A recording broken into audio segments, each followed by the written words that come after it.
ba ang kahalagahan ng pagdodonate ng dugo? Simple lang, ang pagbibigay ng dugo or blood donation ay nakakatulong sa maraming pasyente na biktima ng cancer, leukemia, kulang sa buwan na sanggol, hemophilia, operasyon, aksidente, paso, trauma at dinadialysis. Teka, gaano katagal ang proseso ng pagbibigay ng dugo? Ang buong proseso ng pagkuha ng dugo ay umaabot lamang ng 8 hanggang 10 minuto. Ang sino mang nasa mabuting kalusugan na may edad na hindi bababa sa 17 years old at nasa hustong timbang ang maaari lamang mag-donate ng dugo. Ang dugo ay kagaya ng gamot na maaaring ibigay sa taong nangangailangan. Maliban na nakakatulong ka sa ibang tao, pati ang iyong sarili ay natutulungan mo rin. Sa pamamagitan ng pagdodonate, nalilinis at napapalitan ang lumang red blood cells na nakakabuti sa isang taong nagdodonate. Mahalaga pala na ako ay makapag-donate ng dugo. Bukod sa matutulungan ko na ang aking kapwa, makakabuti pa pala ito sa aking pangangatawan. Tama.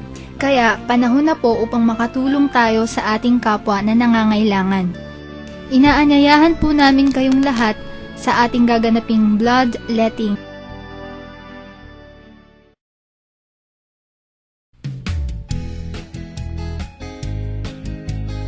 Taong 2001 nang inilunsad ng Lingap Kapatid Department sa pamumuno ng kapatid na Ellie at kapatid na Daniel ang Blood Donor Society.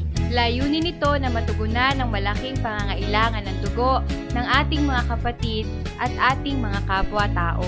Maraming buhay ang nailigtas at may hirap na kapwa-tao natin ang natulungan ng proyektong ito.